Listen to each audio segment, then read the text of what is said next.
What's up, everybody? Welcome back to the Dr. BeeWell studio. Today is an extra special show for everyone. This gentleman is really, really special to me.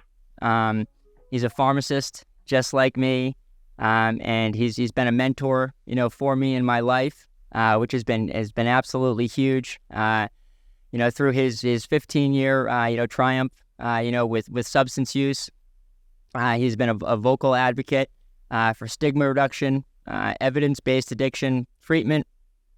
He regularly discusses his personal and professional journey. I can personally attest to, this story being shared with, thousands of people, but probably millions of people have heard this gentleman's story. It's been an honor to be a little part of that story with him. I'm so honored to have him here sitting in front of me. This gentleman has been shepherding and taking care of the addiction community, has been leading it. He has written a book, most recently, is Unfit for Recovery, Fighting Addiction in an Unforgiving World. This gentleman, truly one of my mentors, someone who's always just been there for me. Is just cannot wait to have this conversation. I cannot wait to share it with everybody because I think that it's going to be very, very important for people to hear this one. My guest today, Jake Nichols. Well, thanks, bud. I don't know really what to say to all that. I'm not used to that. I appreciate everything that you said, and I'm just honored to be here.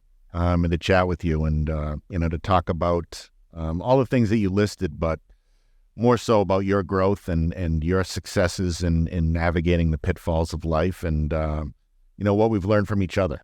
Again, you gave me a lot of credit, probably a lot more than is necessary and is due to me, but you've done a lot of hard work in your journey as well, and I want to make sure we acknowledge that. So thanks again for having me, bud, and I'm honored to be here. And as always, I love you. Hey, man, I love you so much. And, thank you for saying that. And it's so funny because it's always like, we're all just a reflection of each other. And so here you are saying, let's talk about you. Let's talk about, let's talk about you. Let's talk about you.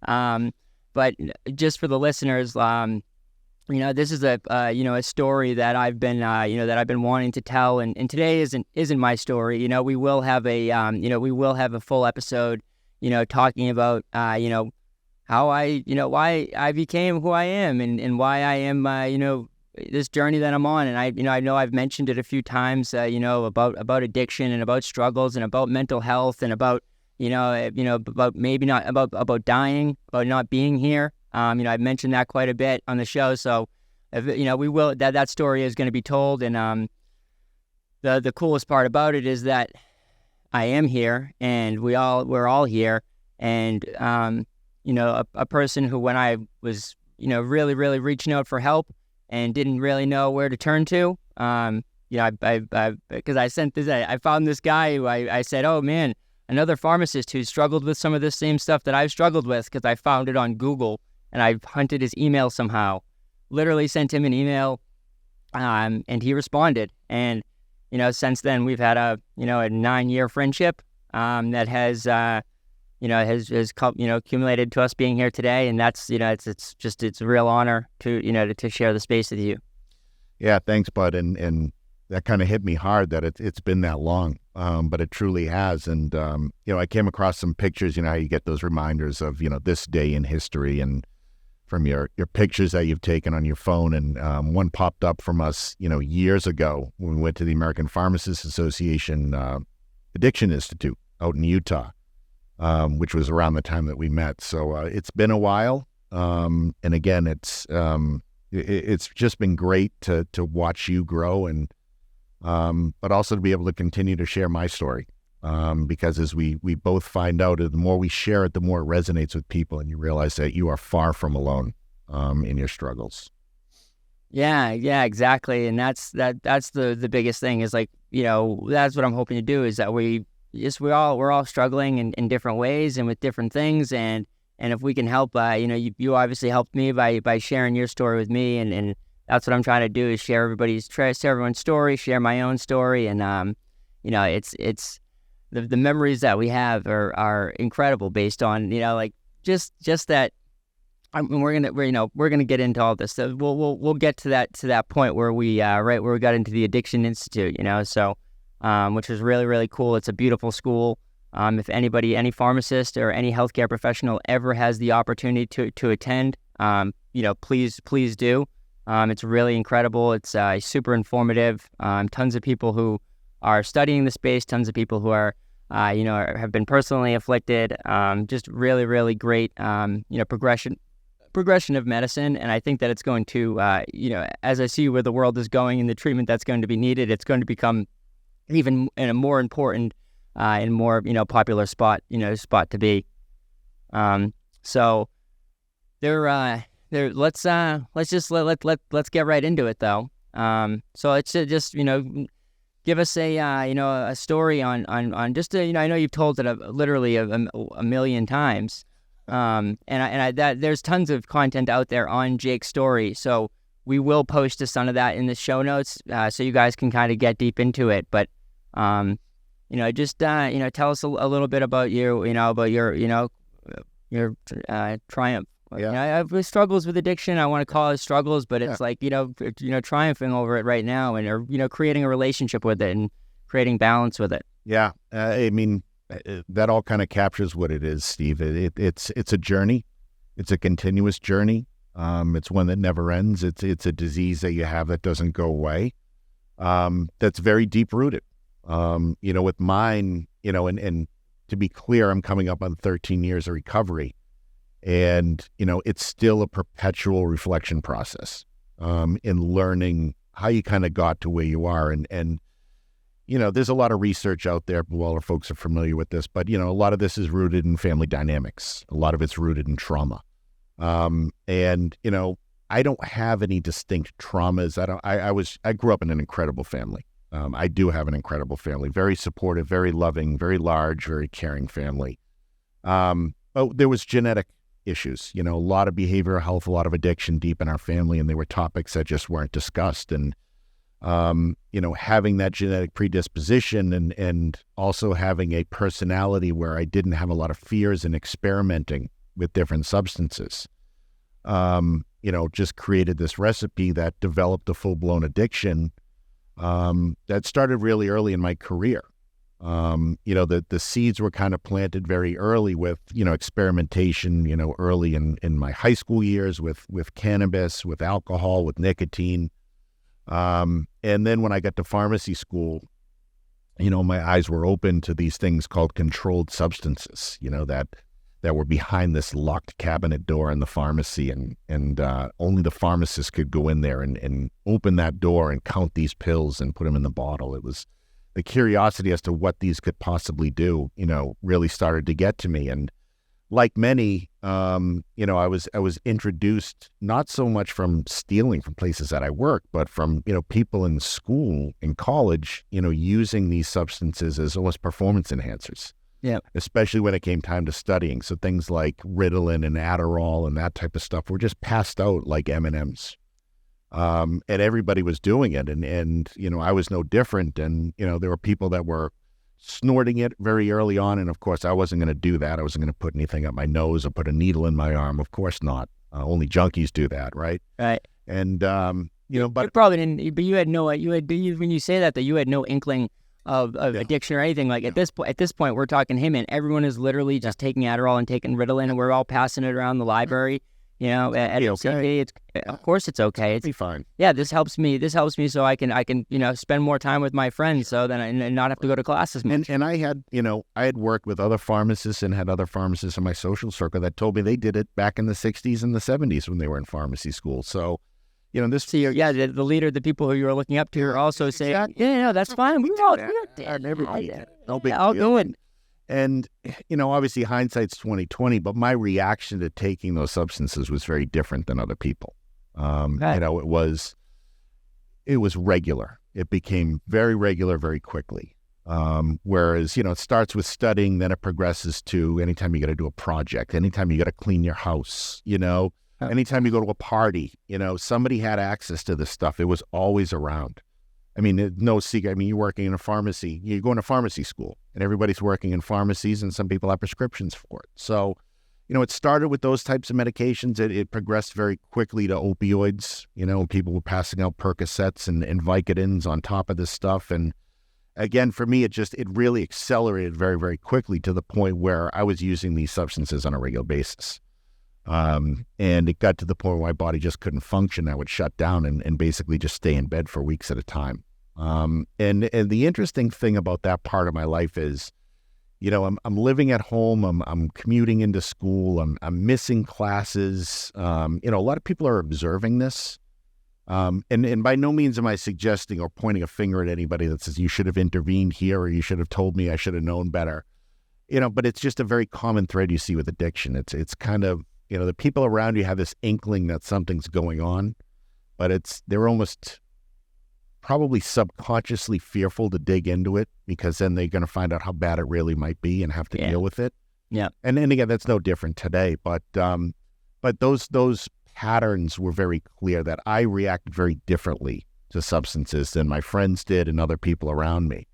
And you could get away with it when you're in school because you can always make up an exam that you missed or get the notes from class, or these days you can watch the class online. It wasn't a big deal. The accountability was less. That would obviously change when I, go into the professional world, and I have a wife now, and, those patterns erupt again, and you're not showing up for work and you're not showing up for your pharmacy students and your residents. A lot more people start to notice. Right. But believe it or not, through 3 or 4 jobs. Yeah, you successfully navigated this for quite a while. Absolutely. And that's something I still struggle with a lot because, part of it is the disease and the process of the disease, and it becomes a defense mechanism to deceive, to lie, to hide. And please don't, I'm not chalking all of my behaviors up to having a disease. I take full responsibility for my actions, but people have to understand it's literally hardwired in your brain at that point, once you hit that threshold of addiction, to defend against anything that could cramp your drug use in any way or deter it. And it just amazes me to look back and it's a survival mechanism. Yeah, your nervous system is hardwired to, I believe that I need this drug to survive. You're in the way of my survival, so I'm going to figure out how to survive. And this isn't a theory. We've shown this in animal models and scientific studies again and again. Yeah. If they were to hitch my brain up to an imaging study, and show me a picture of somebody doing a line of cocaine, my brain would light up like a Christmas tree. That's the way I'm wired. That's the way that at least 10% of us in this world are wired. So there are clear differences, in the addict's brain versus the non-addict. And that never goes away fully. It can repair itself, but it's always there. But again, that's the thing. It's insidious. You have periods of really being bad, and then you kind of scare yourself and you back off a little bit, when you have some consequences. But without formal treatment, less than 5% of people are just going to be able to stop this on their own. Right. So, somehow I would last a couple of years in a job and they'd have enough and be like, it's time for you to go. And it was because of my behaviors. Yeah. Again, they weren't, no one was saying this to you. Hey, Jake, these are your behaviors. Maybe we should talk about these. Maybe you need some help. It was like, hey, let's just get you out of here, and we'll give you a good recommendation on the way out to the next job. Yeah, right. Exactly. That was exactly what happened in 3 or 4 jobs. And again, I think it's a part of people not understanding addiction. I think there was a lot of that. Because truthfully, when you tell your story, a lot of people will turn to me and go, you're trying to tell me nobody noticed this and nobody questioned drug use? And I said, no, because this was 15, 20 years ago. We weren't as educated on what these signs and symptoms were. And I said, and trust me, that's a small part of it. Most of it is people just not wanting to deal with this, and dig into it. So, eventually that comes to a head for everybody. You can call it rock bottom, you can call it whatever you want, but your use gets to a point where you just get very sloppy. I started diverting drugs. I was writing my own prescriptions, which is very highly frowned upon by the DEA. They don't like they're that. not a big fan of that. So, I was forced to go into treatment. And I entered treatment in 2010 and have been very lucky and blessed, for lack of another term, to be able to maintain that for the past 13 years. So what, you kind of got in trouble with this stuff, right? And to create a settlement, it was, you have to go into this program. Yeah. What type of program was this? Yeah. Is it Yeah, good question. So the legal system is obviously very interesting when it comes to this. And we've gotten a lot better, and I'm using the word interesting diplomatically here. I got very lucky in that, I had judges, I had probation officers who saw a healthcare provider with a family who had a clear drug problem, who was not Pablo Escobar, and a massive drug dealer on the East Coast. You were, for the audience, Jake was doing that many drugs. So everyone knows like that he was doing he was not selling any of these drugs, but he was doing so many drugs personally that was a question. Right. Like, how is this guy? In personal use people would question it, and he had to explain to them, no, you kind of take it away. Exactly, man. The DEA and the state police were absolutely convinced that I was a drug dealer. Yeah. And on the souls of my children, I never sold a pill to anybody. Right. And it always kind of made me reflect and kind of step back and go, you got to be kidding me. This is the DEA saying, no, nobody could do that much drug. It's not possible. And as a clinician, you're stepping back and go, well, there's this thing called tolerance, and it builds and builds, and you got to take more and more drug to get that desired effect. And maybe there's some other drugs that can counteract some of the symptoms, some beta blockers to bring my heart rate down, because I'm taking 2,000 milligrams of Adderall a day. Exactly, and that's exactly. That's 2,000. Yeah. I would take down 100 pills a day up my nose. Yeah. And that's where the knowledge, it could have saved my life to some degree, because I would know pharmacologically what I could do to kind of counteract those side effects. But again, now 13 years later, I'm starting to potentially see some of the long-term consequences of my drug use. So about a year ago, I was told I have a right bundle branch block, which is a heart condition. Could that be just normal development over time? Sure, it could be. It's not an uncommon thing. Could it be due to my drug use? Certainly could be. Yeah. So, those things persist, and those are, kind of consequences that you have to deal with and reflect upon and accept and figure out how to move forward. Yeah, but most importantly, and like obviously us, we just have to say it, us being white is obviously is helpful as well. Absolutely. That's it. Shouldn't be that way, but it is, and we're unfortunately, and like let's work to make it not that way. So everyone has the same opportunity to be able to have freedom and to be seen as a healthcare professional who had kids and a wife and who is just struggling with a drug problem. Yeah. And I'm very blunt when I tell that. I say, people say, well, how did you get off? I was charged with 513 felonies, and I never had to plead out nor was I convicted of any of those felonies. And people ask why, and I say, because I was white, young, and I was a healthcare professional. There's really no other answer to it. That's our society. The numbers don't lie. Right. And it's exactly what it is. I do want to say that that's 98% of the reason. 2% of the reason is because you were a person who was trying to you were willing. Sure. You were willing, right? You, even though you didn't at this point, right? For me, when I'm at that point, it's still like, am I an addict? Come on, guys. Like, I don't know. I've been functioning for a while now, and maybe you full blown know at that point because you had gone through some other jobs and stuff. But like, it's like it's still that questioning in your head because at least for me, it was like, okay, sure, I'm doing all this stuff, but I still have better grades. I still have, I'm still working more than everyone here. I'm still, I still am producing, I'm still running this organization, doing this and producing it. So like in my own ego, in my own head, I was like, I'm fine. I'm good. Yeah. And it's funny you mention that because somebody asked me that not too long ago, literally weeks ago. They said, when did you really accept that you were an addict, that you had a substance use disorder? They said, it must have been when you, were charged with all these felonies. I says, no. I said, I went into treatment because I thought that was a way to get my pharmacy license back. Right. That's my brain was not saying, okay, you're an addict, you have a disease and you need to get help. Right. That didn't dawn on me till a good year plus later that I was able to fully accept that.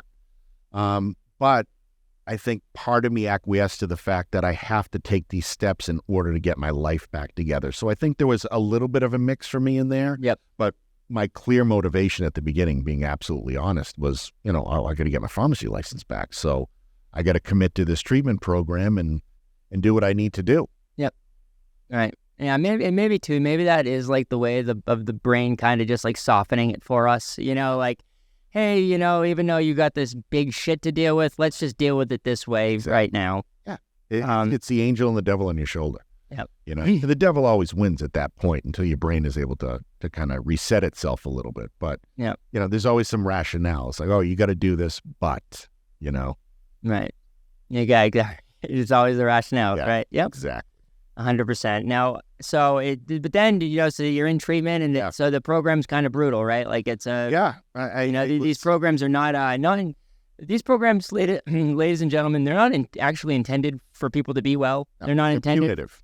Exactly. They're punitive, right? They're trying to get people in trouble, and they're trying to be, And what we're make it as hard as possible. Every healthcare provider division has a treatment program for pharmacists that's administered through the state. In some states are better than other. Just to say it is, and it depends on obviously where you are and what attitudes are around addiction.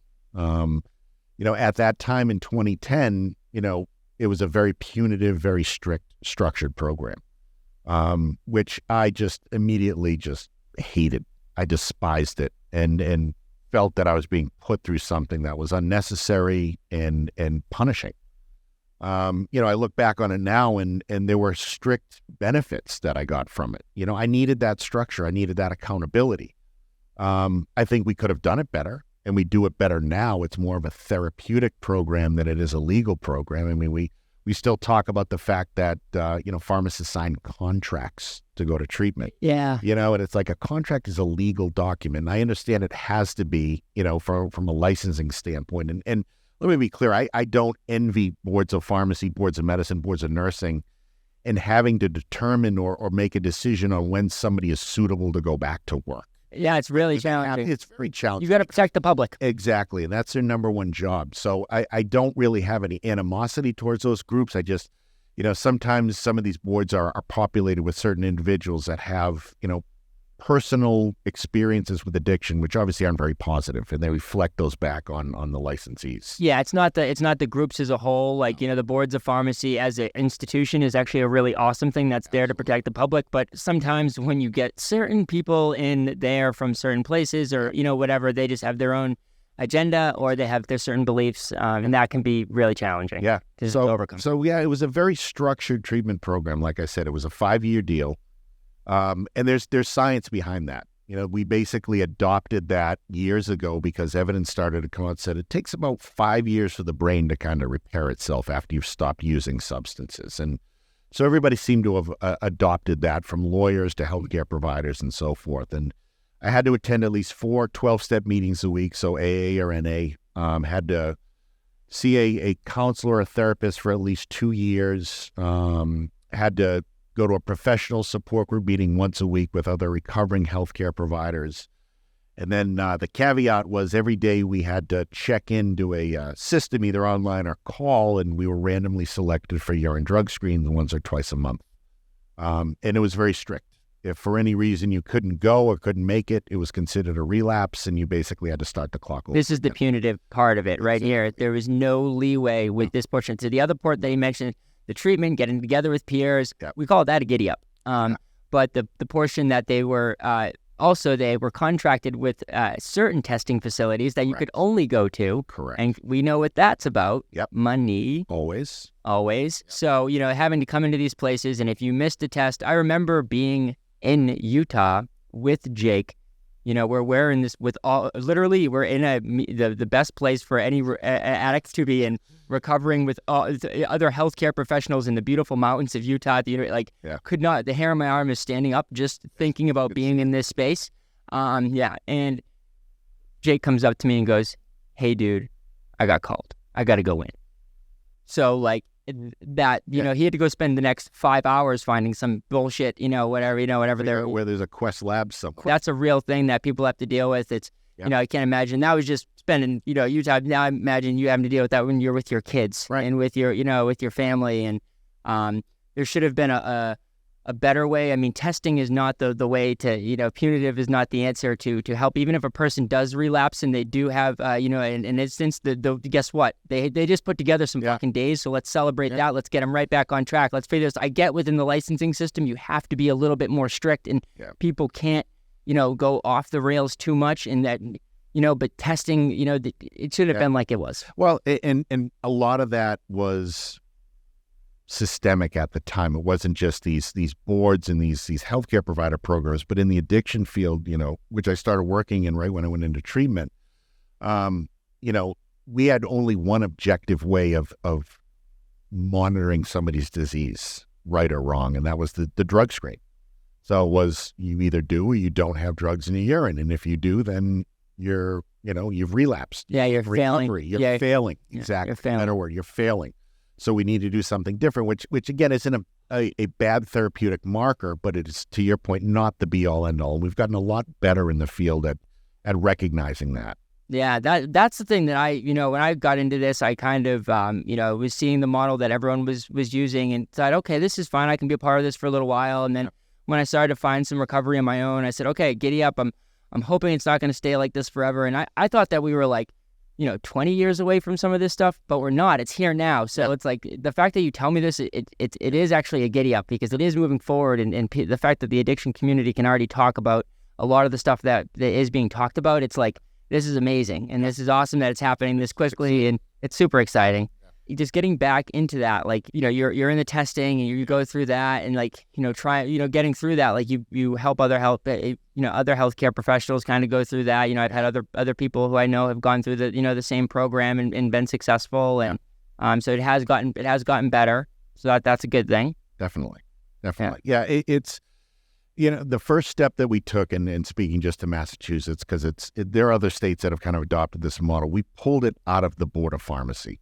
So the Board of Pharmacy doesn't directly administer the program. It's kind of a side group of individuals, and they report back into the board, which was kind of the way that some of the premier programs had done it from the beginning. Okay. Places like Pennsylvania and Ohio and other places.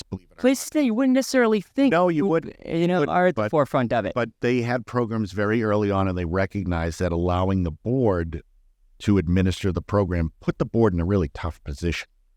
And it also compromised that therapeutic relationship and the idea of it being more of a recovery-based program versus a legal program. So I got to give props to those guys because they recognized that really early. Yeah. Here we didn't. It took a little while, but, it's been about 10 years now since they pulled it out and restructured it, and it's become a great program and different. I heard recently that, I don't know the reason, but it's being restructured again, and it's going to be put back together with nursing, which I have a problem with, honestly, because... Way different. Yeah, it's very different. It's a larger group, and pharmacists have their own issues, and nurses have their own issues. Doctors have their own issues. Yep. So we'll see what comes of it, but, that's the state, that's the government, and, it's always about the cash, as you said. So. Yeah, it's always with the cash, and let's just try to lobby, for a pharmacist not to go, because it is a very subset that, nurses do have access now to more access than they've ever had. Sure. But no one has more access than RPH. No one has more access than the pharmacist, and so it's a subset that excuse me, anesthesiologists have a different group too, and they're their own group, because they have a different type of access. So those guys are their own group, and I don't think that pharmacists should be, there's benefit for us all to get together for what you said, the once a week weekly meeting or once a month weekly meeting where we're with other professionals potentially, but the actual program needs to be run by pharmacists for pharmacists. And it goes back to, some of the general principles when we look at just generalized peer support in this field. People do better when they're with their own. Yeah. It's a very simple thing, whether it's LGBTQ, whether it's, healthcare providers and, specific subsets of healthcare, or lawyers for that matter. You just can relate better. You have different challenges, different problems, and hearing from somebody else is like, okay, he dealt with the same thing and he was able to conquer this, or she was able to conquer this. It gives you some traction. Yeah. And that's something that because you've learned. So after Jake, it's kind of different, and I a different path than most people would take. In that, a lot of people, they would see the addiction and they would try to, run from it and try to say, okay, I'll get to the program, but I'll go back to my clinical job and Sure. we'll just get past that and it will just be a part of my story. But you, from the, like you already said it from the get-go, Yeah. and it was kind of because opportunity was presented to you, or in a, like, Yeah, right? To some degree, right? Like that's how things happen. Yeah. That you but running with it, running head first into the addiction, like that Jake's made this his career for since the get-go. So can you just talk about like going through that process? Like, I'm laughing because head first, as a bull in a china shop, maybe is a better analogy. When you look at the themes of addiction and recovery, I mean, in my opinion, when you look at people that have had successful recovery, at least for today, you see that they paid attention and they crossed paths with the right people and they listened to the wisdom that these people had to offer.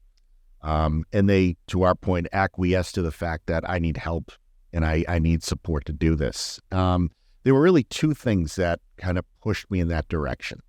The first one was actually my very first meeting of that pharmacy recovery group.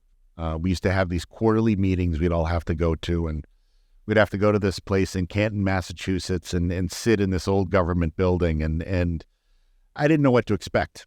And I remember walking into this room, and it was kind of elevated, so as I walked in, I noticed that, the rest of my group was there, and there was about 15 folks there. Mostly pharmacists. There was a respiratory tech. There was a dentist because the whole program was kind of combined at the time.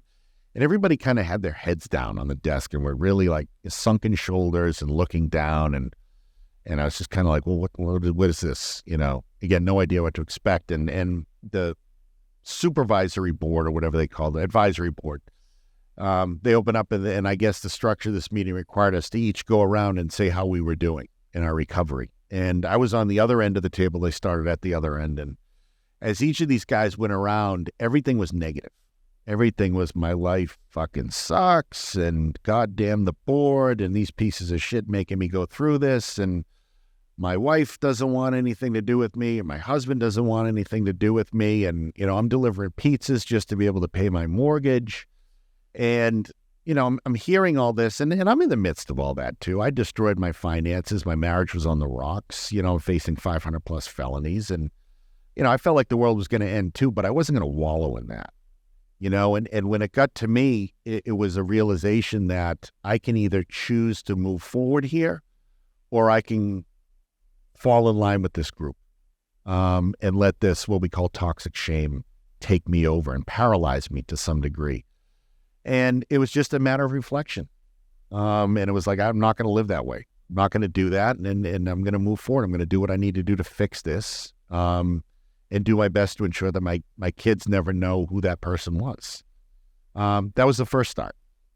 Didn't know what that meant or what that looked like, certainly. But I said, I think on that day, opened your heart. Yeah, I opened my heart, but committed me to doing the work to get better. Yep. I think. Yeah. The second piece, and I have to give my friend Anita Young credit for this. Anita was the director of continuing education at the Northeastern University School of Pharmacy at the time, and I'd known Anita for many years, having done many continuing ed presentations for her as a pharmacist. And she called me as word was getting around of what I had done, and I say that in air quotes, meaning diverting drugs. Yeah, and we was always very. Anita's just a sweet woman. Just always cared for me, and always, it was nothing negative about the conversation. The gist of the conversation was, I hope you're getting help, and if there's anything I can do to help you, let me know. And Anita, you have to know her, but there was a pause, and I can always tell when there's a pause, the gears are turning. And she said, well, you can still do some presentations for me. And I said, well, I'm in the middle of this board thing. I don't have a license, and everybody knows that. That's the other thing. They take your license for a year, and for the first year of the program, you're not able to have your license. So that's why the guy's delivering pizza to pay his mortgage. So, Which we all had to do. We all had to find creative ways to pay our bills. Yep. Yeah. Mm-hmm. And, so I'm waiting to see where she goes with this. And she says, so why don't you just go out and talk about addiction? Pharmacists are terribly undereducated around this. And not putting two and two together, I said, well, when I've gone out and give presentations for you before, I had some clinical expertise behind why I was talking about this subject. What am I telling people now? Because you're going to tell them the truth. That's it, baby. And I'm thankful that 13 years later, we can laugh about this, because my response to her was, fuck you.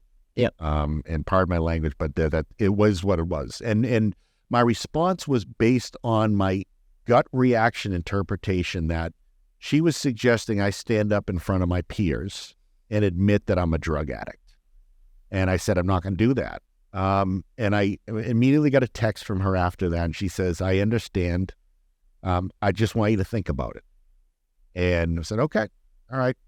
And as the time went on, the next couple of weeks, as people were finding this out, people go, wow, I'm sorry you're going through that, but you're the last person I'd ever expect that from. And it kind of dawned on me, well, what the hell does that mean?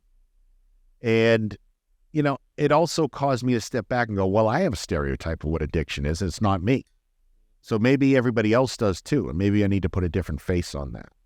So it's really those two kind of interactions that pushed me in that direction. I said, I'm going to do this. And then, it was 6 months later, I'm in a stage and about to stand up in front of former professors, former colleagues, students I had in class, former residents, and tell everybody that I'm going to teach you about the treatment of opioid use disorder because I've had one for 15 years.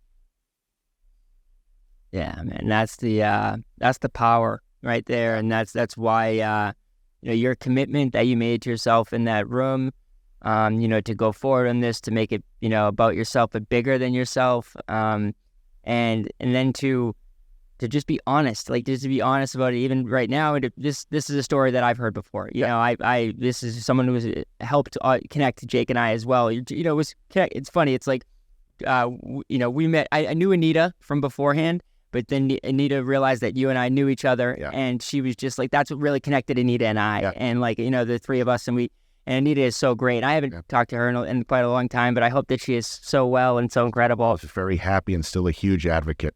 Treatment. Yeah, that's amazing. Maybe, you know what? We're gonna, is she still traveling? No, she lives on Cape Cod. She would love to chat with you. Okay, so we'll get her up here. Is what I'm saying. She would be in all her glory. Yes. Okay, giddy up, so she can still make it up. And giddy up. I'm down the Cape sometime, so maybe I'll hit her up and we'll have to get together. Love it. Yeah, love it. Awesome. Because she's just an incredible person. Somebody who wasn't personally afflicted. No, not personally. No family. No family, nothing. But was understood, Being a human being. Yeah, being a human being. Yeah, but she went a further steps. She was a true ally, and it's just so cool that you, but yeah, just like everyone think about that, right? Like this toxic shame that that we have, and that's a real thing. Going to, and a lot of those people, it's great, that you did this for you, and a lot of those people, maybe only 50% of them, maybe 65%, maybe 70%. I don't know the number at that point in time. Understood, what you were saying, and could actually convey that this was a real thing that people needed a lot of help with. Yeah. And just to put yourself out there, and this is not an easy thing, and no, it's not. And honestly, on that day, I have never been more terrified in my life. Because again, you go into this, and it's the end of the year, and that was back when we did a lot of live continuing ed, and everybody would wait till the last minute to get their credit. So there was about 200 or 300 people in that room, and I look in there, and you're still, dealing with withdrawal symptoms, and, so I'm sweating like I ran a triathlon in a suit, and I look in the room, and like I said, there was literally, my former professors from pharmacy school. There was literally a guy I'd worked with from a job I just got fired from for diverting drugs. Yeah. Students, classmates of mine, of course, and I'm just I remember just shaking my head and going, God is really testing me. This is it, get in front. But the minute I opened my mouth and just saw the reaction when I offered why I was there, it changed everything for me. And I've never felt more comfortable in front of an audience, doing that. And it's not a matter of getting accolades or pats in the back. It's a matter of seeing people's expressions and responses to it. Because at this point, I know from looking out in the audience who has struggled with this personally. I know who's lost somebody. I know who has somebody in their life who's struggling with this. And then I also see the people that still just don't get it. And that's okay. That's okay. It's frustrating, especially early on. And you'd have people make comments, you'd have people just not paying attention, reading the newspaper while you're talking. And, it used to anger me. But I've grown to accept that that attitude is a result of one of two things. Either A, you just really don't understand and you're not educated about it, which, it is what it is. Or B, you've been traumatized by it, and that makes me sad. Yeah. Yeah. I just trying to meet, trying to meet people where they're at. Yeah. I have a lot of people who are close in my life who have been traumatized by it, which was then probably a reopened wound through my experience, so it's, I have sympathy and I have grace for these people, and I try to just show them love and try to be there for them, and because everyone has their own journey, and the shame and the guilt that you deal with, it's funny. It's like one thing, like recently, it's like, still after, I know that you still deal with this after 13 years of recovery, and me after since 2015, I've been really healthy and been in recovery and doing my thing, and so you have people when I'm a whole different person than I was back in the day, and who I was. I'm just an entirely different person. I can go and dance in front of 500,000 people and not be worried about it, and love every second about it, and be out there and excited and energetic, and I'm doing my thing, and sometimes that can be misconstrued, for me being out there, or maybe even being out on drugs, so like people keep guessing. Yeah. Well, that's the thing, exactly. So you just got to keep them guessing, and so like I've come to learn to just give those people grace too, like don't change. Yeah, I can't change who I am. It's that's the journey that I'm on. I'm here to be me, and I think that's what we all need to do. The only way is through. Yeah. That's it, and that's what it is. That's a huge theme. Yeah, it's perpetual. It's something you just don't realize, that as long as you listen, keep your eyes open, and reflect every day, you'll continue to grow. And at certain points, I've made the mistake of thinking I've grown and kind of hit the end of it, and then something will remind me that I haven't, where I've made progress, again, out at the Institute in Utah a couple weeks ago, and Doug, who you know very well, and Doug, we were leaving the meeting, and Doug said, "Wow, you've grown a lot in a year." And I got very emotional, very emotional. It hit me hard because, again, I thought I had hit a point where no, I haven't. But then I reflected, and I had some struggles over the past couple of years. And I said, my response to him was, I had to, and he said, but that's still growth, So, it's, you get emotional about it, but then you're also proud of it. Hell yeah. You're like, I'm still doing the right things. Yeah. I've become complacent in my recovery before, and I've paid for it. It's you get to a point where you think, I got this. I got 10 years behind me. I'm good. I'm doing all the right things. I work in the field. People respect me, and then you get, kicked between the legs, and something you just didn't see coming, because you had this vision of how things were rolling out and going to be, and they're not, and as we say in the 12-step meetings, God laughs every time you make a plan, and I used to roll my eyes at that, going, okay, all right. It's true. You just, you're setting yourself up if you do. It's dangerous. Yeah, it's like you really are, like when you get there, and like maybe even for people who aren't in recovery, just like you get to a point where you're just complacent in your life, and you think this, and you start making these plans, and then anything can change. So like anything can God forbid, but like, if you have a child and then a child gets sick, or, you do something, that will change your entire life, Challenges. Yeah, there'll be challenges, so it just changes things. And so like, you just have to be ready for anything. And like, that's what I try to do, is I try to cultivate the strongest person in the moment who can deal with things. Yeah. And it's not, again, it's not, I'm not there, And sometimes I think I'm there. Sometimes I'm sitting there and I'm like, holy shit, dude, I got this figured out. Me too. Yeah. Me too. And then the next day I'm driving, and I'm saying, holy shit, man, I need to practice some gratitude here, because I just got kicked in the nuts, and this is this is what it is. And that's the beautiful thing about it, though, is it's this, if you if you can get to that state and you can give yourself that grace and each other that grace, like that's when you're going to be in that perpetual state of growth. Yeah. And you just made a statement that I think is important for people to hear is you don't have to be in recovery to utilize these principles and utilize this approach. I mean, Steve and I required that. We needed that kick. We needed that experience to get where we're at.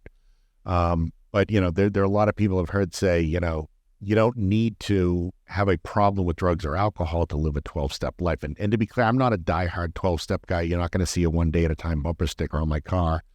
But there is credence in the way that they approach things. And it can bring you a lot of grace and a lot of serenity. Yeah. And that's the whole thing is like, it really can. And like, just go, there's actually, I wish I had looked up the name of this beforehand, but there's it's like a big movement that's going on now where people are 12-stepping that aren't in recovery and they're calling it all these different things and they're changing up the steps a little bit. And it's like, that's really cool. And like, I saw I think 12 steps is great. And I think that there's so many ways to get recovery. And I know that people were getting recovery that way, and that's a giddy up. And so it's like, it's just so, and so I fell in there, for a while. And it's like, the thing is, it's not where I'm, I'll jump in every now and again, sure. But it's like, the principles that you take with you, right? That's what's the best about it is you learn all these things. You take a little bit from here, a little bit from here, and you build this infrastructure for yourself. And like, with mental health, with addiction, with any of this stuff, there's no silver bullet, and there's no it's very personalized relationship that you need to have, with what you're doing, with your mental health, with yourself, right? And that's the way through. That's the way that you're actually gonna feel better. And exactly. Yeah, there's no one right recipe for everybody. It's to Steve's point. It's you got to pay attention. You got to find what's right for you. You got to find your own recipe, for what's going to keep you on the right path. Yeah, right. Yeah, exactly. 100%. My journey's been different, right, than traditional. It started where, and I'll tell this journey in full, but it started where I was completely abstinent away from any drug or alcohol, for a long, long time. And then it came to a point where I was, I felt like I was fine there. And I said, okay, but for some reason, I'm not sleeping. I haven't been sleeping, for years now. And that's something I'd like to do. I think that will help my nervous system. I think that will really help my recovery. Sure. And I was in a lucky place where I'm in Portsmouth, New Hampshire, where I had access to all these, main caregivers, where they were doing all types of medicine that I hadn't really seen before. And they had, they were showing me outcomes with other patients they had. And I'm saying, okay, this is actually some cool stuff that I went to school for. And like, we're actually in the weeds of it here. So I started using some cannabis to help me sleep, and that was great, and that was awesome. And since then, one thing that I'd always thought about, like within in my recovery and just getting better, was like from an experience that I had when I was younger, was like, okay, psilocybin. This is something that I think could be helpful for me, to do once a year for the rest of my life. Yeah. And when I realized that I had problems with substances, I said, man, I can't do that anymore. That's not something I can do. Yeah. So I shut that part of my brain off for a long time. And then I figured out that like, oh, I can have this, these issues with substances, and I can't go casually take a Percocet. Right. You had said that earlier, and I think that's great. I'm never going to be able to casually take a Percocet. And guess what? There are some people out there who could do that. Absolutely. Which is fucking wild to me. True. Yeah, right. Yeah. And that's not something that, but with cannabis, I was able, I can turn it on and turn it off when I want. I don't see it as something that's a need for me. Yep. It's something that just adds to my life, if anything. Yep. So it made me curious, like, okay, I would like to see how this, this psilocybin would help me out. At this point, I'm very into yoga, and I'm very into, being in tune with my body, and I'm doing different types of yoga, Kundalini yoga. I'm spending a lot of time by myself and meditating. So I'm thinking that, hey, this introspective experience could be very, very helpful for me. And so, like, I remember, like, when I was early on in the 12 steps, and I'm there, and I'm thinking, like, Bill Wilson, this was a guy who experimented very much so with LSD. Right. And was very, explained that, like, the spiritual aspect of the 12-step program, a lot of that came from his experiences with LSD. Sure. And because of the way that it was marketed, and which I think maybe it made sense. Maybe they made the right decision, maybe not. It was challenging because you can't just say, hey, this guy who just said, like, this is the way he got off drugs was because one day at a time he told himself he wasn't going to drink. Yeah. And now you're saying he can go do some other stuff. Like, I don't know, that's mixed messaging. Let's pretend that didn't happen. Yeah. So this made me curious and, made me start to just, really, really research and understand if this is something that I could safely do. I talked to, tons and tons of people and did, tons and tons of research and and I did, and this is something that I've reincorporated back into my life. Yeah. It's something that I'll cultivate these experiences for myself, whether it's out dancing or whether it's out meditating and being by myself in nature. I can't the therapeutic benefits that I've experienced, what I've been able to overcome in terms of past trauma, how I've been able to see other people's perspective. Yeah. The ability to, we talk a lot about addiction, about like how it's a brain disease, and it is, but it's really a nervous system disease. Yeah. And like learning how to, sit with your nervous system and know that fight or flight, like we don't need to constantly be in that, and we can teach our bodies, like, because when you're in addiction and you're in that mental health state, depression, whatever, anxiety, you're on all the time. Yeah. Flight, flight. That part, your sympathetic nervous system is just skyrocketing. Yeah. And you need to teach yourself through the tools, and these tools, ladies and gentlemen, that's the thing that's great about it, is now that I've had some of these experiences, I've learned that, oh my Lord, I don't even actually need these substances at all to get to that same level of time. I just need meditation. I just need this. But to help me unlock some of those doors and to rewrite some of those pathways and to integrate that into my life, I did need those things. Yeah. And I'm starting to become to I'm fully at the conclusion that this is something that can be so helpful, for people who, have suffered from addiction and have suffered from any mental health illness. Yeah. And shepherding it in and doing this the right way is so important to me.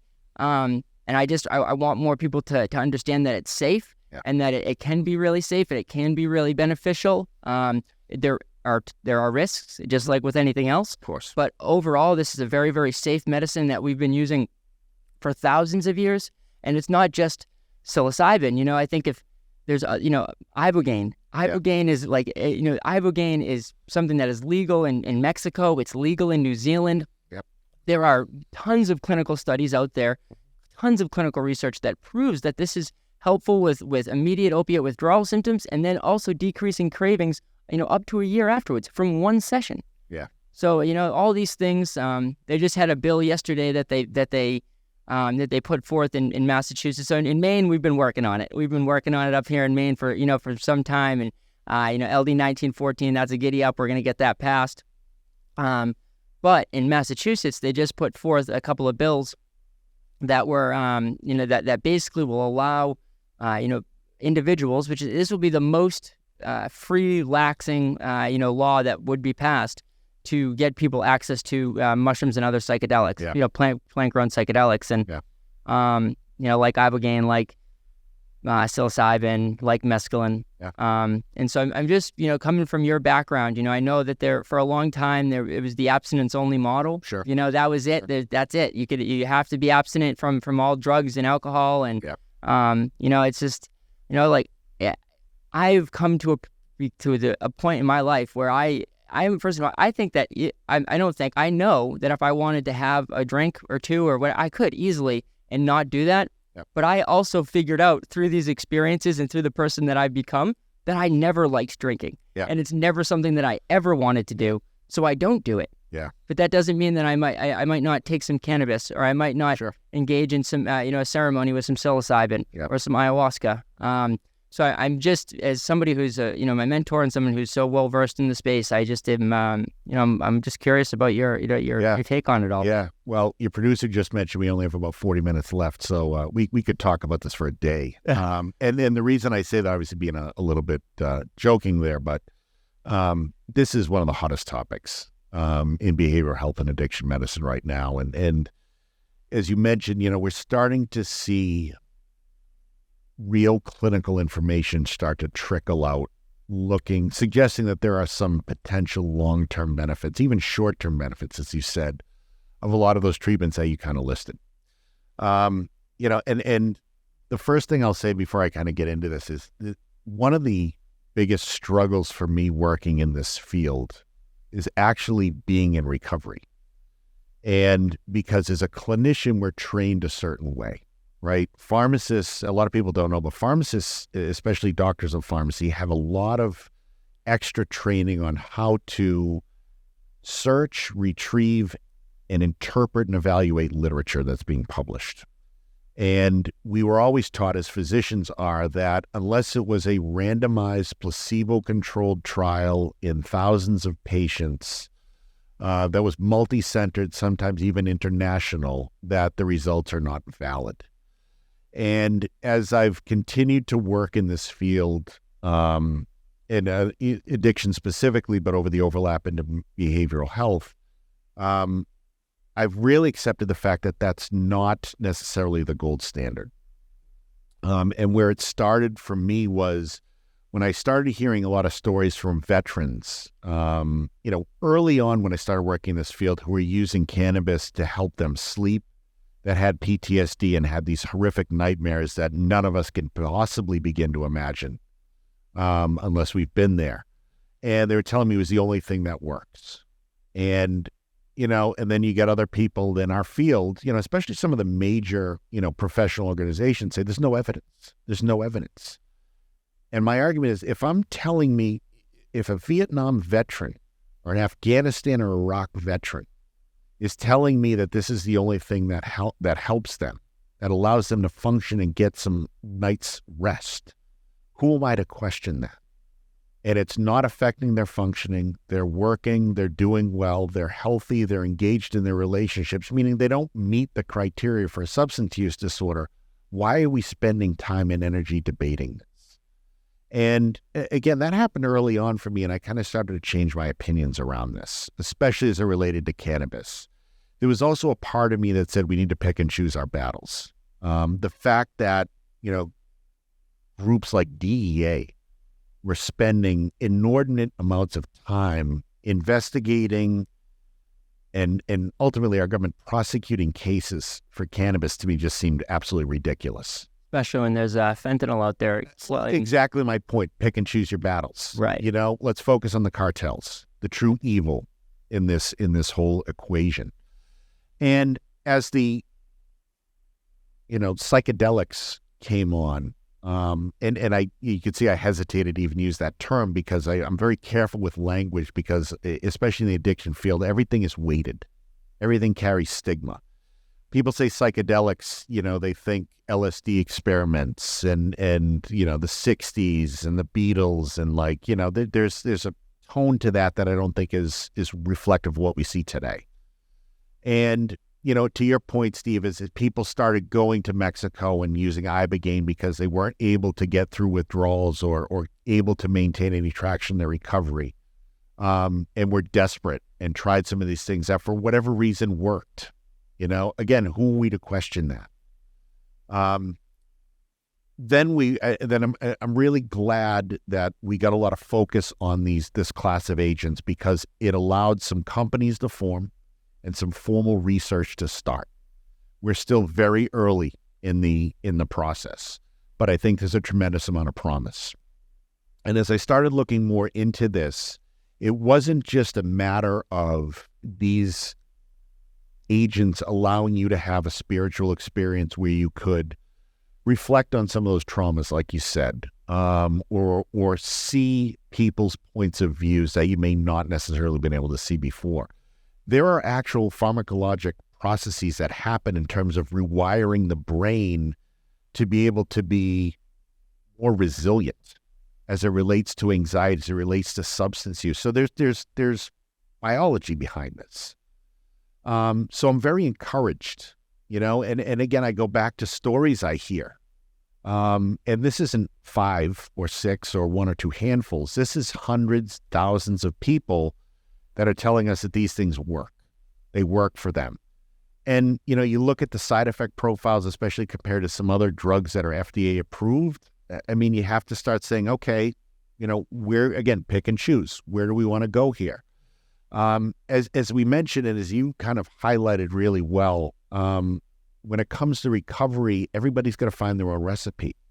And if that's part of it for you, then great. You know, you said it best. You don't use it every day. You're not getting up in the morning and you know, having, you know, peanut butter sandwich with mushrooms, you know, or smoking a joint. That's not what we're talking about here. Right. It's using it in a therapeutic way to manage not just, you know, the addiction, which is somewhat behind you. And again, I use that loosely because it's never behind us, as we agreed. But more the behavioral components and your views of life that give you the tools to be able to keep that addiction at bay.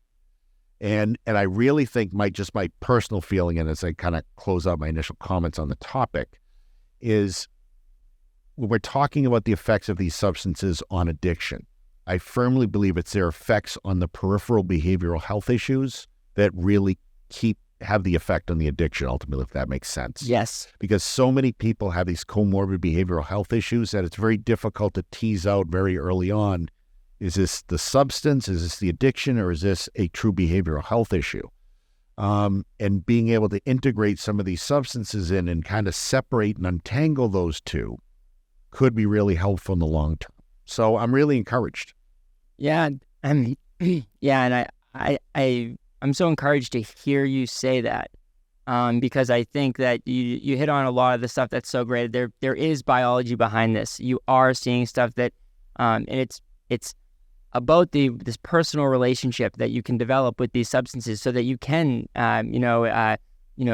suss out some of these behavioral problems that you might have, and you can have somebody else who's assisting you doing this, which is great. And then this is also something that we can introspectively do on our own. Exactly. We can say, oh, okay, this is, I was doing the addiction is there's so much stuff that's deep rooted within us in terms of our hardwiring, psychology. Yeah. But it's also because of these behavioral issues that we then go to this addiction, right? We then perpetuates it. It perpetuates it. So if you hit it right on the head, if we can figure these things out, if we can figure out how to separate them and say like, oh, well, I have anxiety about this specific thing. And it's like, while you're on some of these substances, it gives you that ability to go introspectively and say, oh, I don't need to feel that way. Right. I don't need to feel that way. And then guess what? The next day you might feel that way. So then guess what the really important part is integration. Yes. Then saying to yourself, okay, I journaled after that session. I had somebody help me journal after that session, and we know the stuff that I need to work on, that I need to tell myself. Yeah. And so this is something that I need to tell myself. Therapeutic process. The therapeutic process. And it's cool because like this is being developed on a very clinical, professional level. Yep. And then it's also being developed like it has been for millions of years by people who are well-versed in this and well-versed as a medicine. And I just think that there's so much benefit to exploring it. And I'm just so glad to hear somebody who's in the field, like so, well-versed and engrossed in the field like you are, and, letting me know that other people are feeling this way too. Yeah. I mean, and I've seen attitude shift even with the hardcore addiction providers, as again, going back to that model where until they see a trial, they're not going to buy it, and if one is not going to cut it for me. Yep. And I've seen some of those folks actually go on and I know some that are, chief medical officers at some of these companies that are building these out. A good friend and very well-respected psychiatrist, Dan Carlin, chief medical officer at MindMed. Okay, who's doing, as you said, MDMA. Dan was not the guy I would picture 10 years ago jumping on board with this, Now he's like, no, there is science behind this, and if we do it responsibly, then we can help a lot of people. I love it, because that is what it is, right? That's why I'm here. It's like, I didn't feel quite comfortable with it at first. Now I'm full go. I'm doing a podcast that is, one of the tenets is plant medicine. Yep. And that's because of how strongly, we feel about this, and because the science is there, it's pretty clear. It's like, the outcomes that we're seeing, they're not the reason why it's such a viral thing right now.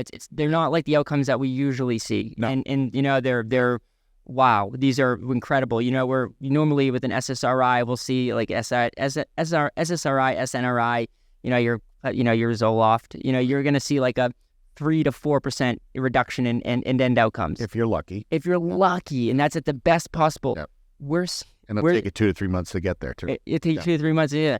we're immediately seeing Yep. 50%, 60% decreases in outcomes. Exactly. And it's like, this stuff is, it's really, we need to take it nice and slow and take it nice and slow. And because that's what happened in the 70s is they didn't do that. No. They realized, this could be really helpful, but we just need to get everybody to take as much LSD and mushrooms as possible. They got the government nervous and they said, no. Schedule 1. Yeah. That's it, and then to be fair, we're starting to see a little bit of that with the ketamine and the S-ketamine too. We had a lot of people rush out and offer these as treatments who probably weren't qualified to do so. Yeah.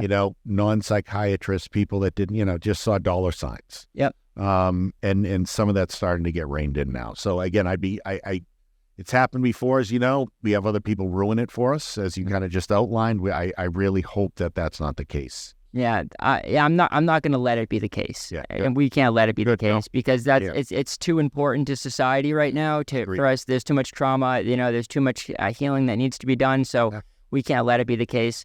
And like those bad actors, that's entirely what I'm trying to highlight on on the show, is bringing people on. We're gonna have a great great ketamine provider, Dr. Selma Holden. She's incredible up in Maine. Great. Yeah, she's amazing. They're great up there. The Riverbird Clinic is great, and they are people doing it right. Yeah. But ketamine is scary. It's the one that ketamine, MDMA of the non-traditional psychedelics. It's you want to, those are, you've got to be a little bit more careful with, with those. And I think that those are being done in a clinical setting is helpful at first, especially with the ketamine. And MDMA is coming, MAPS is doing that. So it's, they've predicted by June 2024, they think that they'll have FDA approval to do this. And they have their conference next week in Denver, psychedelic science. So it is the language around the word, it's psychedelics is tough. I don't know if it will evolve. I try to, I'm sure it will. I try to let people know psilocybin and talk about the actual chemical names. The chemical names. Don't use the old-fashioned slang term. The magic mushrooms. Right. Exactly. Acid. Yeah. Right, acid, like it's just, LSD is what it's called. Molly, right, that Molly, or, it's just like, no thanks, that's the opposite of what we want. And, that's why, like, sourcing does matter. So it's like, you want to make sure you're getting huge, so you want to make sure you're getting healthy, healthy medicine. And that's why you do need some government regulation potentially. Yeah. So it's going to be interesting to see where, to see where it all goes. Yeah, I agree. Very exciting times. Yeah. Is it something that you would consider to do personally? Yeah, I would. I've actually looked into it. I think I kind of put it in my back pocket because I'm in a really good spot right now. Yeah. Personally with other things, but I haven't ruled it out. I've had a few consultations with providers around ketamine, around psilocybin. So yeah, it was not something I would absolutely say no to. Right. But again, I put these things, in reserve for when I feel I might need them. Yeah, I think that's a cool thing. I think with psilocybin, it's something that's great like that. It's something you can return to as a medicine. It's something that you can use for personal growth as well. Because that's kind of where I'm at. It's like where I'm. That is where I'm. You said it. Like the addiction, it's always will be there. Yeah. But I'm on the growth trajectory now. I'm on that. So it's a thing that I can go back to and say, okay, this was happening in my life. I had weird perspective on this. I was feeling this certain way, and why, or my body feels this certain way because the mind is the body. Sure. And so just going through that has been super helpful. Yeah, good. Yeah, I'm excited to see if when you if you do need it, or if you do think you come to that point, that would be a cool thing to definitely share. Yeah, absolutely. Yeah. I wonder if I wonder if ibogaine and stuff like that will get progressed, because some of that seems like it's being, like psilocybin is huge right now, and MDMA obviously there's large scale clinical trials being done, infrastructure being created by MAPS to get that out there. But I wonder if ibogaine will have the same type of Yeah, good question. Ibogaine, I haven't heard much around it lately. I can tell you that there is one or two universities that do have a patent on the active ingredient that are doing some early studies with it, especially around acute withdrawal symptoms for opioids. So, we'll see how that progresses. Again, I haven't heard a heck of a lot around it because it was so early. And again, the process here is very, very slow. Traditionally, these guys would have to do, animal studies and then, determine an appropriate dose. So, they're, again, in very early phases of this, but I do know some of it is being researched by very reputable universities. Okay. That's a giddy up. Yeah.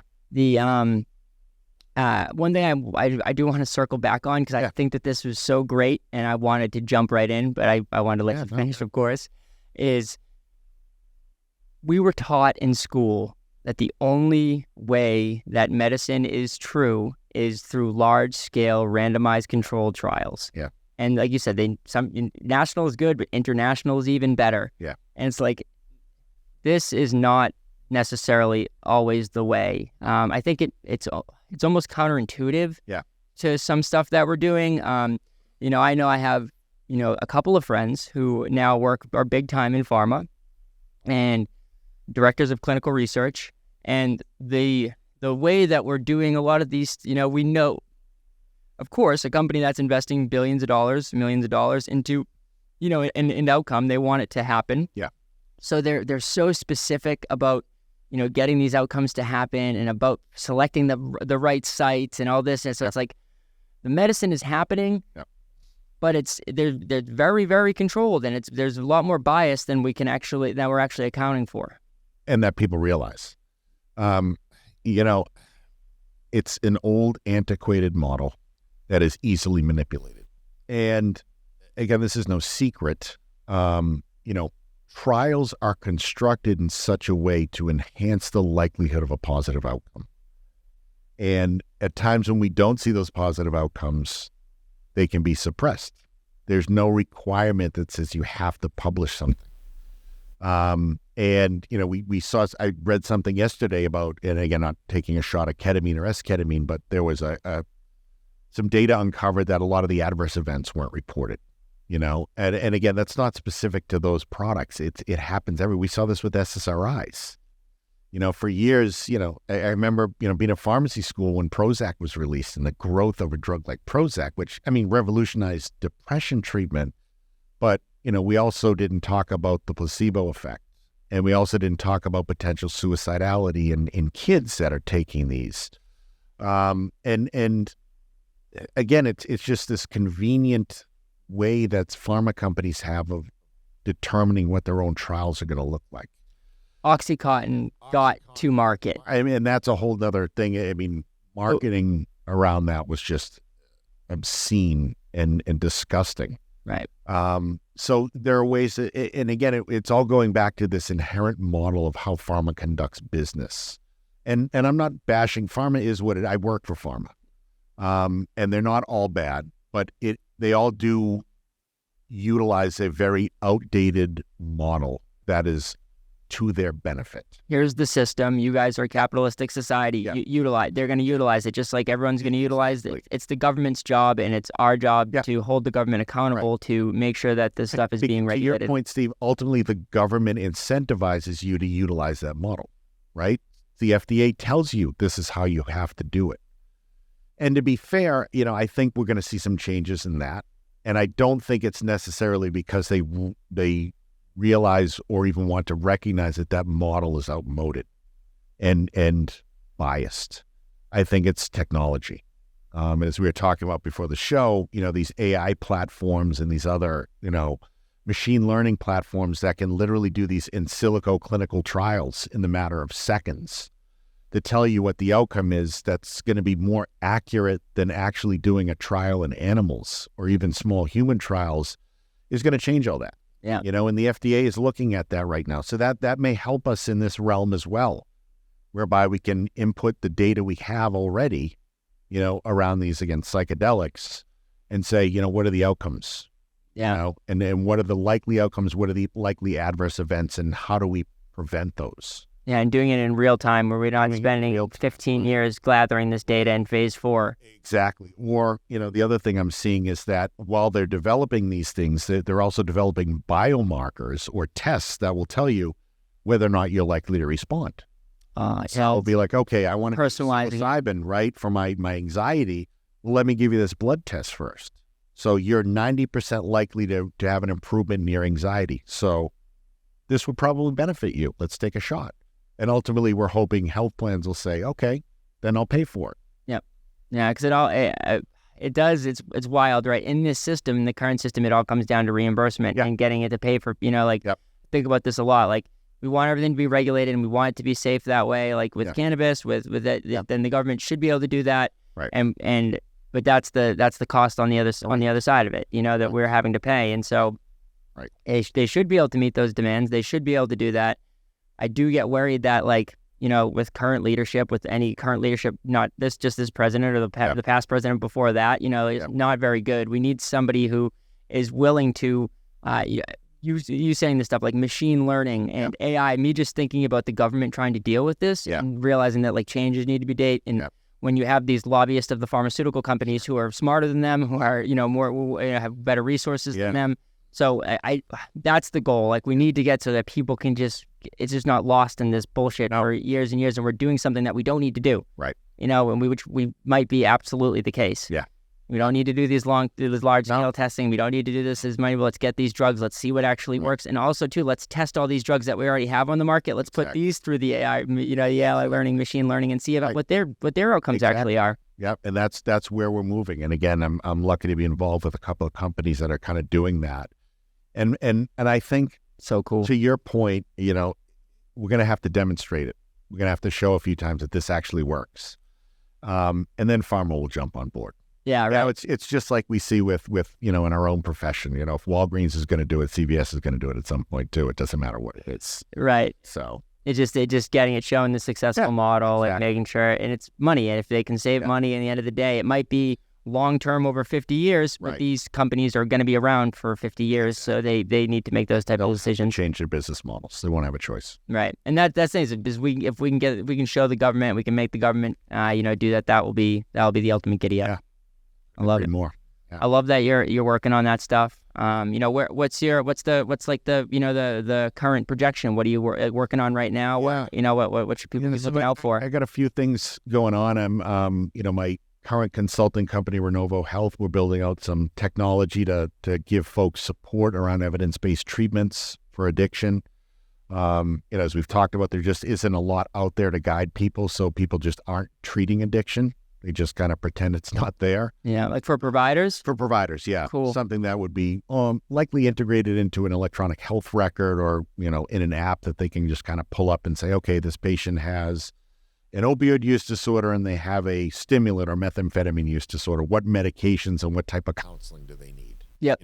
And these are the counseling. This is what could be available for this type of person who has these two diagnoses. This type of counseling has been successful. Exactly. Evidence-based treatment. Exactly. Yeah. This has been shown in studies, and we could debate that, but to have a benefit in these folks. So that's one piece. But the bigger piece I was kind of referring to, being involved with some of these AI platforms. I'm on the board of a company called Ignite Biosciences, and they've partnered with a couple of different companies that already have these AI platforms that are pretty far into the process with a couple of products of developing not only blood tests to determine whether or not somebody is likely to respond to certain medications, but also medications themselves, completely novel compounds that have some early promise in treating things like opioid use disorder and PTSD. And it's pretty amazing stuff that I didn't even know existed till a friend of mine came to me with this and said, hey, I think we should look at this as a business opportunity. I'm going, yeah, AI, everybody's talking about AI. What's this horse shit? We look into it and we talk to these companies. And I'm like, well, these guys actually know what they're talking about. Wow. But again, as we mentioned, they went to pharma with this, a year or two ago, and pharma said, get out, because it's just not their business model. Right. Yeah, finding the biomarkers and just doing a little quick. The preclinical testing is what really I think that will be really cool, because we've done so much of it. We know how the rat is going to respond. We know what I still think there'll be value to I don't know. I don't really know. I gotta see it. Which is going to be so cool to actually see how it, like you said, how it rolls out, and it's going to be completely different. And I'm also not I'm not ruling anything out, because like I said, 5 years ago, I never thought that the addiction community, the mental health community could be talking about psilocybin mushrooms. I didn't even think it was going to be possible in my lifetime, potentially. Yeah. Literally just read an article this morning, psilocybin benefits in treating alcohol use disorder, and in a reputable journal. In a reputable journal. Very reputable journal. Yeah, so exactly. It's starting to, the tide's changing there. Clearly. It's so cool. Very cool. So yeah, so you got the AI platform going on. You got Renovo counseling and the consulting. The Renovo consulting, and so you got your book. I got my book on Fit for Recovery. It was published in January, available now on Amazon. Doing well. Recovery memoirs aren't typically on the New York Times bestseller list. But, if you get one person to read it and they tell them it makes a difference or it helped them to come to terms with a loved one's addiction, then I've done my job.